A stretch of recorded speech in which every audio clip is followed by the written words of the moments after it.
What's up, everyone? Beast Mode back here with another video. So I have a couple breaking news bits today. First thing being, I have made a Discord for the YouTube channel. It is going to be posted in the description.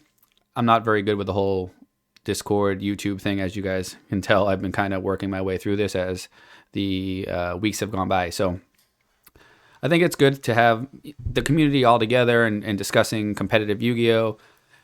So it's going to be the Beast Mode Discord, essentially. And hopefully you guys all click the link and join. I'm sure you already have 15, 20 different Discord servers, so maybe you're not open to having another one, but I would highly recommend it, so that way we can all kind of bounce thoughts and ideas off of each other, and I think it's going to be a really chill place.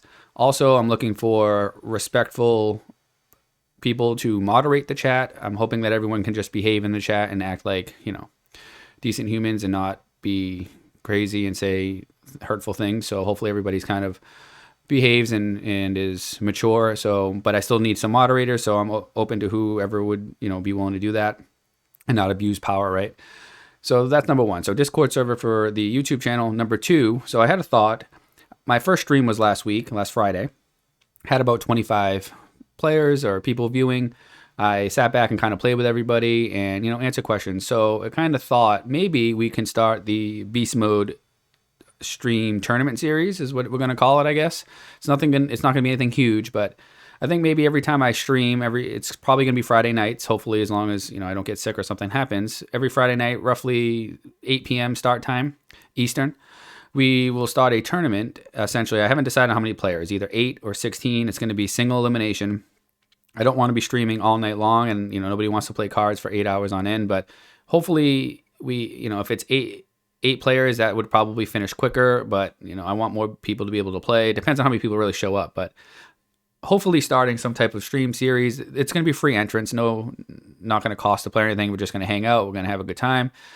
I don't really have any prize support. Everything on this channel is funded by myself, and I don't make any money doing this. It's just a hobby, and trying to answer people's questions, essentially.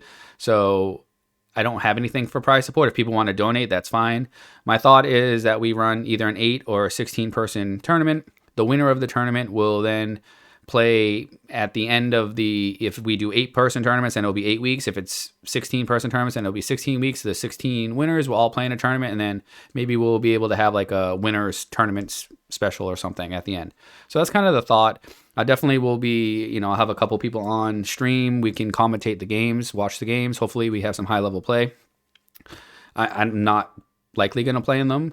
We'll see what happens, but I will be answering questions. We kind of just interact, and it'll kind of be like a Friday night locals type vibe, I'm hoping. So that's what my plan is. I also need moderators for like the chat too. Everyone was really good on last week, so hopefully that continues.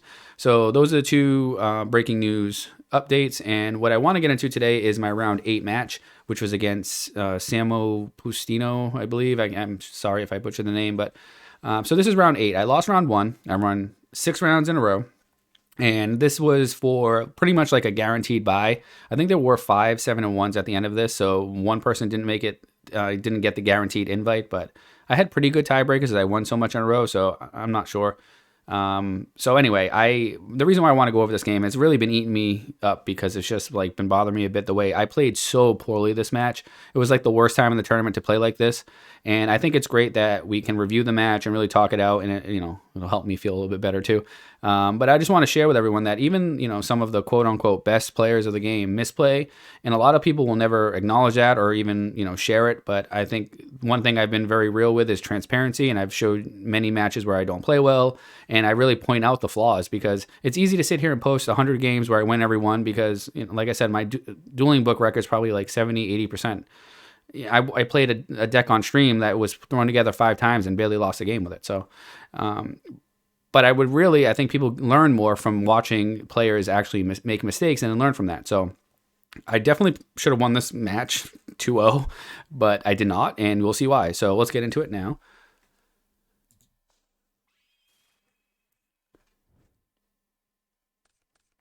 So let's see the hand here. Opening hand is not very good, right? We don't have an actual starter, but we do have a potential combo OTK with the return and the Deep Sea Diva. So One thing here I typically don't like to do is set either Return or Solemn, because then you're kind of forced into playing cards when you don't want to do it.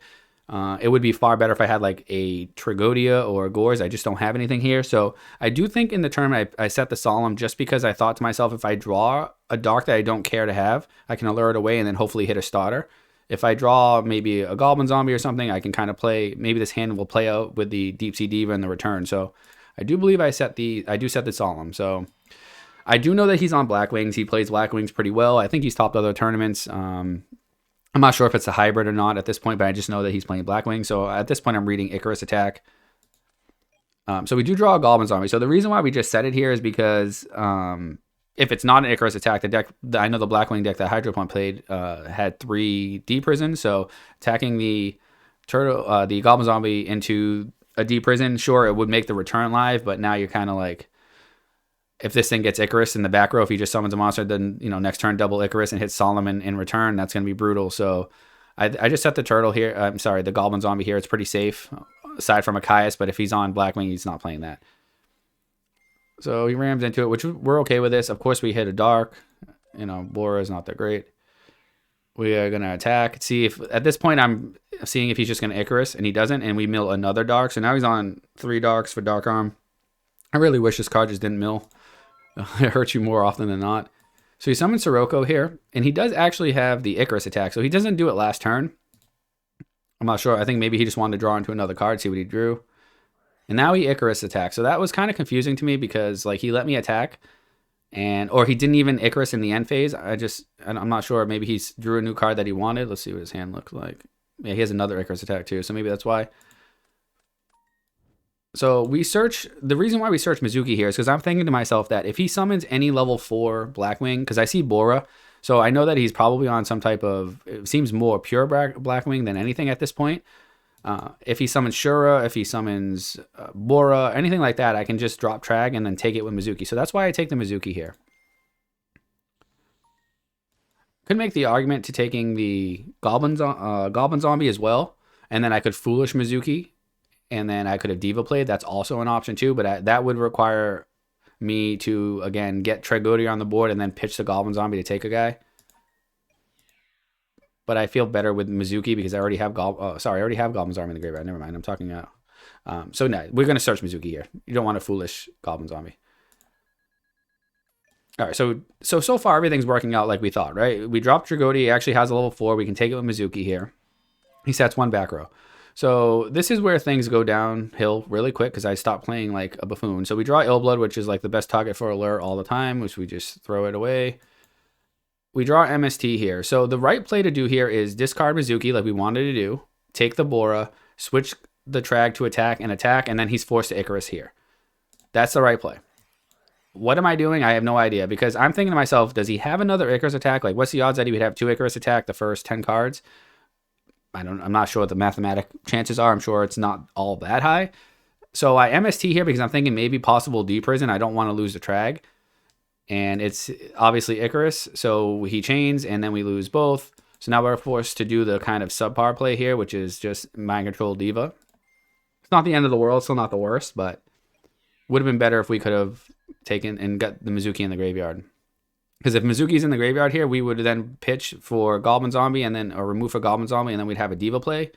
With the Goblin Zombie, we could have searched Plague or any other Zombie Master. We could have Foolish Plague in the graveyard, and we would be set up with Return here. Also, Colossal Fighter is decent against Blackwings because of the fact that if you bring Stardust out and they have D-Prisons, like you can never attack with it because they can just D-Prison you. And it's also not safe because they play Clute, so Colossal Fighter's okay here. So that was misplay number 1, not Mizuki, sending Mizuki there. That's just awful. I do that play 9 out of 10 times. I just don't know what happened. I even searched the Mizuki purposely to do the play, and I still don't do it. I feel like I just forgot how to play. So here's play number 2. I know that happened quickly. So I draw, and the problem is here, I drew so quickly. And in my brain, I'm like already thinking about the return play that I can win here with, like, you know, Foolish Plague and do all that. But the problem is I'm not sequencing the cards correctly. So what should have happened here is that this Colossal Phytos is still on board. I should Foolish Plague Spreader Zombie to the graveyard.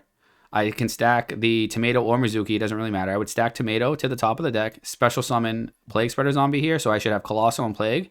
And then I tribute the Plague Spreader Zombie, which would get removed. I have returned for Caius, and I hit the back row. I shouldn't hit the Greffer here because if it's a bottomless, it doesn't matter. It gets banished, and I can just return and kill him. The only card here that would hurt this whole play if I had Colossal on the board and then sack the Plague Spreader for Caius is Torrential.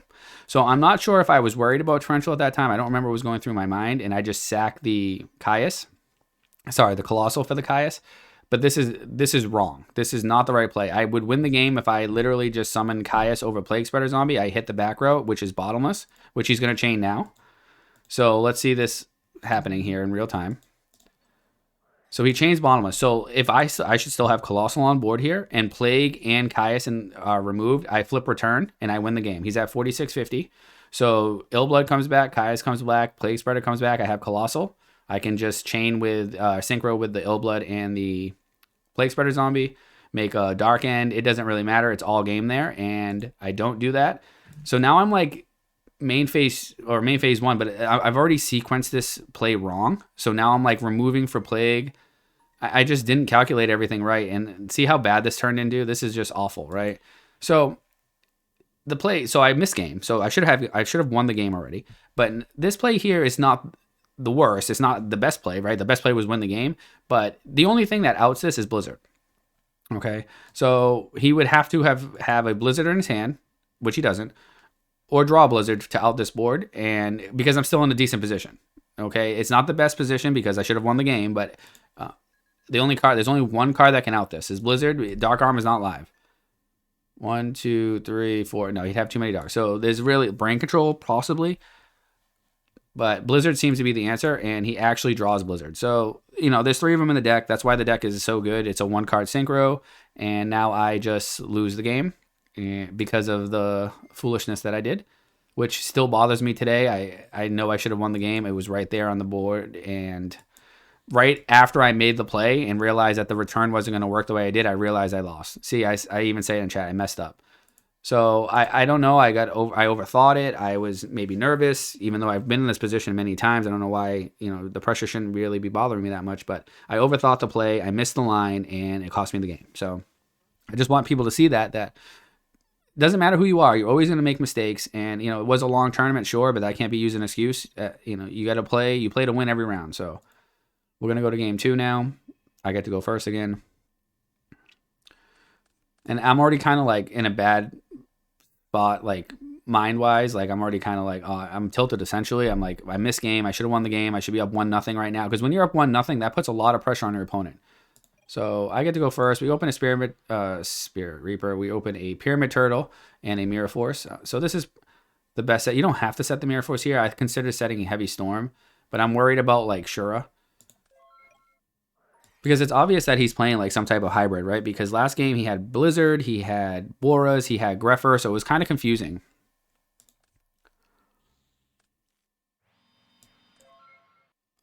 So we draw here. So again, we have to read Icarus attack. So at this point, it looks like it would be way better if we just had set the heavy here. So we actually just pass. We draw and pass. If you missed that there, we draw a D prison, we pass. We're not going to commit any more to the board here. We don't want to lose to D prison. Icarus rather. So we let him attack this here. We could have Mirror Force, but he's probably just going to chain the Icarus attack, and I'd rather him attack the turtle so we can get some type of floater. So we search Mizuki here. So this here is saying with Mizuki, you either have Icarus or we're going to crash here, which is why I searched that. I could have searched Goblin Zombie, but the problem is if I sack for Caius next turn, he's just going to chain Icarus, and I'm going to lose Caius. I'm going to lose the back row. And yeah, sure, I'll get a Goblin search, but I think it's just better here that I can crash and get rid of the Bora. Also, Heavy Storm is a possibility next turn that I could just heavy, and I could then hit with Spirit Reaper directly. So that's kind of another thought too. So we attack. He actually has a D prison. I don't know if he sided him in or main decked them, but that was one card that we were concerned about. So we're just going to pass here. We're not going to commit anymore because I'm still saying he's got to have an Icarus, and he does. So at this point, what my thought process is, I can activate Mirror Force here, and next turn, if he sets another back row, I can heavy for a +1, which is what I'm always hoping to do, but it's hard to do against better players. If he doesn't set anything, I could consider just heavying and then summoning the Spirit Reaper and attacking directly. So we Mirror Force here. He does set another back row, so we got the perfect situation here. I don't know. He has really no choice because the Icarus is not live now, so now he feels like unprotected. So obviously we're going to Windmill Slam the heavy down here. We get a +1, which we like. We're going to get a +2 with the Reaper here. And obviously that's just like, we're probably going to win the game. We hit the Brain Control, which is 1 out to Reaper. And we set Bottomless. We don't set the D Prison here. I just feel like a little bit more safe with Bottomless just because it's a bit more reactive. Of course, if they summon something less than 1500 attack, then obviously can't respond to it. But if he just goes like Brio and tries to kill you out of nowhere, then at least you can kind of play. So fortunately for him, he actually doesn't summon the Greffer here. He sets it and tries to bait another Icarus attack. So I think I attack here. So I attack thinking it's a value. And I'm saying, okay, we'll then flip Icarus and then I'll just set Turtle next turn and D-Prison. And it's actually a Greffer. So this is a good play by him. So we'll take a little bit more damage. We're bluffing here, saying maybe we have a response to the attack. We don't, but he doesn't know that. So he sets another back row now. So we have a choice here. We can either flip Turtle, switch the Reaper to attack, and try to attack and crash, knowing that Mirror Force is gone, but I'm also concerned about another D-Prison. That way I can search the Goblin Zombie and then main phase 2 sack for Caius. That's an option. I think I just go for the Caius play here. So the only thing that punishes this is Torrential. Again, I haven't seen Torrential at all. Game 1 didn't see it. Haven't seen it yet. I'm not sure he even plays it. So we target the Greffer. Obviously gets Bottomless, and now we're going to flip the Turtle on attack. So we're in a pretty commanding position here. We have a +3 on him, essentially. With zombies here, I have a Trag. I have a Brain Control. I'm sitting pretty good right now. So we're going to Bottomless Assure every single time. He Solemns, which is fine. So I summon the Trag here. I'm hoping that I might be able to make a Synchro play next turn with the Plague if he decides not to attack. But I think he goes into Gale here. If he leaves it on the board, if not, then I can stack for Plague and then make a level 6 or something and then Brain Control for game. That's kind of my thought. Dark Arm's really hard to get out in this situation because you can lose. The Plague gets removed, doesn't go back to the graveyard. So Plague, exactly happens kind of what we thought, right? He's going to attack the Plague Spreader Zombie. I still have Dragodia on the board here. And now we're going to try to Synchro. Because Brio can win us the game here, right? Brio just has to bounce the back row, and we win. Because we have Brain Control. So if Brio, as long as Brio sticks. So let's see what happens here. So we do exactly that. We summon the Brio. And he pays 800. Essentially, Brio dealt with the back row. Actually, and he paid 800 more, so now we definitely win. So we just went with the Brain Control here. So that worked out in our favor here. Probably could have sequenced the last 1 or 2 turns a little bit better there. Maybe search different cards. But at this point, I wasn't playing very well to begin with. And I was even more upset by the fact that I lost the game 1. And I'm thinking to myself, I should just have already won this match. Now I have to go to game 3, and I'm going to have to go second, which is really a disadvantage in this format. And on top of it, I look at this hand, and I go, well, that's the end of my tournament run because this hand is awful. And also, he kind of opens up with the... So he makes this armed wing play, and I'm thinking that he probably has Deck Devastation Virus. That's usually a sign because they open it turn 1 and just flip it. But he has Dust Shoot and Oppression, so it's like this is bad. So I draw a really good card, and of course I get Dust Shoot, and you know how that is. When you get Dust Shoot flipped by a good player, you're just not going to win the game. They're going to play around every single card you have. It's not going to happen. So Turtle's getting sent back. I don't really have a choice here. At this point, I blind MST because I need the Zombie Master to stick, because if it doesn't, I'm taking 4,000 next turn, and then he knows every card I have, and then I'm just going to end up drawing next turn and hoping to draw something, and he's just going to kill me the following turn. So I need the Zombie Master to stick here to run over the Greffer. Even though I know for a fact I'm going to lose it to the Armed Wing, at least it saves some life points. So he knows I have Torrential and Bottomless. He doesn't know which one I set, but both of them kind of do the same thing. So now we draw a Caius, which actually is not the worst here in this situation, because I have the Diva, which I can do a Diva Torrential play, which is you summon Diva, you activate the effect, you chain the Torrential, and the Torrential resolves first, Diva then resolves, and the next Diva will come out afterward. But we're not going to do it quite yet. We're still just trying to draw a card. We're trying to just use life points as resources, essentially. Every time I take 2,300, I flip the card saying I'll take 2,300 this turn. I just didn't play something. I'm just trying to draw an answer or maybe put me in a better position here. And every card I draw, he doesn't know of. So at this point, I say, well, Smash is probably just going to be as good as it is now because he's never summoning another card. So we're just going to Smash it just to make him play into something. So he summons Shura here. So obviously he knows I have Bottomless and Torrential. So by him summoning one of the best Blackwing monsters in the game, he wants me to activate the card. Why else would you summon that unless you don't have another card to? Well, I guess he had Greffer, which he could have just summoned. Actually, I'm surprised he didn't just summon the Greffer to see if I would flip Torrential Bottomless on that instead, because that's the worst card in his hand probably. So he has another Surer anyway, which is the reason why he summons that. So I actually don't activate the card here. I say, okay, he wants me to play this. I'm not going to give it to him. I'm going to hold it. I still have the Diva Torrential play I can do. And so at this point, I see a Solemn. So now I say, okay, he's not going to summon another monster here. He's going to hit me for 1,800. So I think this is the time where we're going to do something, because my thought is I'm going to Torrential the board. I'm going to end with a Diva on the board, and I can set Solemn and Bottomless, which would hopefully insulate me for Caius the next turn. So we do the play, and we set everything, and we say go. So at this point, I could possibly Solemn this, which might not have been bad if I just Solemn the Grepper here, and then he doesn't have access to the value play. So the problem is there's really not a problem, I suppose. Would have put him on 4 dock, so it dodges the Dark Arm. So Solemning the Greffer there might have been the correct play. I don't. I just value the Solemn so much more because I know he knows I have Bottomless, so I don't even play it there either. I just hold everything. So at this point, he says, I'm going to make you activate Bottomless. You don't have a choice now because I'm threatening game next turn, and I have to do that because if I don't draw a monster, I lose. So I'm going to have to Bottomless here. So we actually draw a really good card, right? Pyramid Turtle. We can set Turtle here. If he crashes, we get Goblin Zombie, sets up a Caius play, and we're pretty much back into it. So he's discarding more cards here, and I'm like, oh, I'm dead. So he actually pitches Kalut, which says to me that his hand, he doesn't have Siroko's, he doesn't have Vayu, so he's probably got some real cards in his hand if he's sending Kalut to the graveyard here. So I'm surprised he didn't send Plague. I thought he was just going to send Plague and then stack for it and make a Brio. That's what I was thinking. So he summons the Gale, and he tries to go Stardust here, and then his plan was to make the Armed Wing and then have a clear back board to attack into. But I Solemn this here, which is really good for me because now I'm like right in this game. Because we have to think, I got Dust Shoot turn 1. Plus, like, he knew every single card he was playing around. I had to play cards very inefficiently to clear the board, like the Diva play and everything. And I'm in this game, actually, after this resolves, I'm going to have the draw back because I'm going to be +1 on the draw. So it's as if I went first. So I'm like in a decent position right now after I Solemn. Of course, my life points are not that good, but...